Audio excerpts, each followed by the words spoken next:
India, a roughly $3.5 trillion economy, already boasts of a substantial consumer market.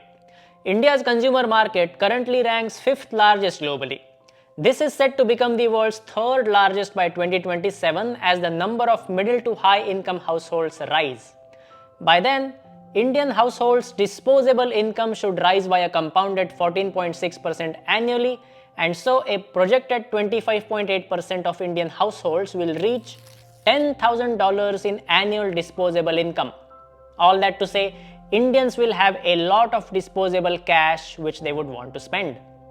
Fitch Solutions forecasts that following this rise in incomes, the growth in India's household spending per capita will sustain at 7.8% year on year, outpacing that of other developing Asian economies like Indonesia, the Philippines, and Thailand. With such a healthy growth in expenditure, India's household spending will exceed $3 trillion by 2027.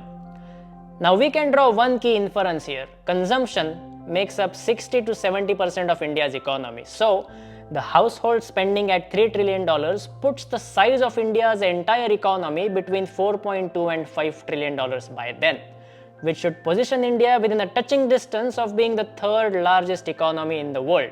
India's large youth population is also a driving force behind increased consumer spending.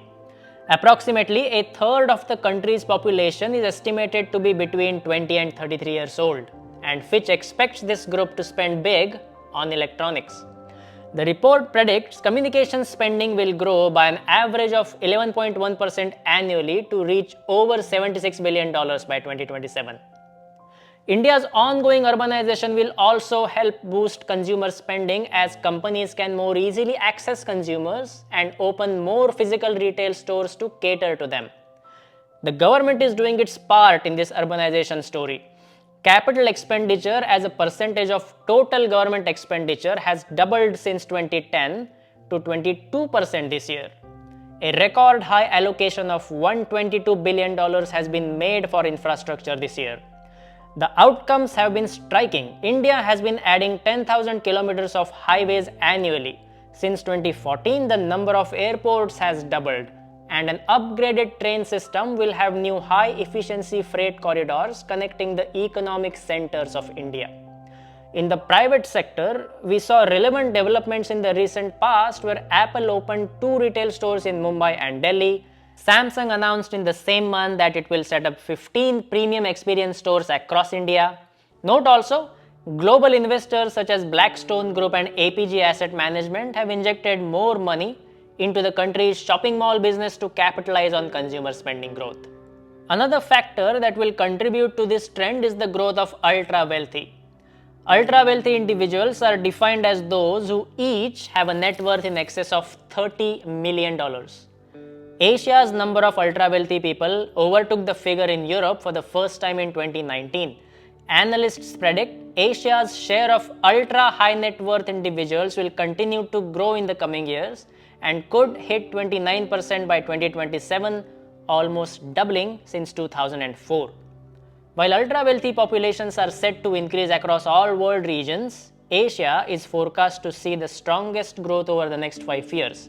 This is partly thanks to India's expanding economy, as well as a growing trend for businesses to diversify its supply chains away from the Chinese mainland and to instead relocate industrial, logistical, and real estate activities to other Asian markets. In the Indian context, therefore, this bodes well for luxury goods and services. All these developments are music to the ears of global firms facing sluggish demand in most global markets, but they need to keep one key idea in mind to succeed in India: context-appropriate innovation.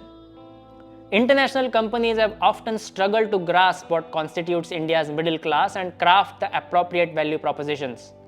Competing in India means selling at much lower price points, which in turn requires reconfiguring activities, production, and supply chains in ways that are hard for competitors to mimic.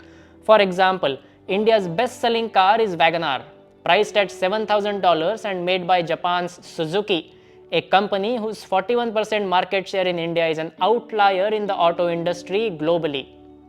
In contrast, an average selling price for a new vehicle in the United States in 2022 was over $46,000.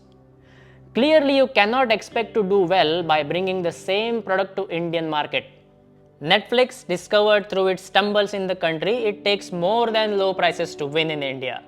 Localizing the content, working in multiple Indian languages, and leveraging synergies across products that Indian consumers want, as Amazon and Disney can do, is essential.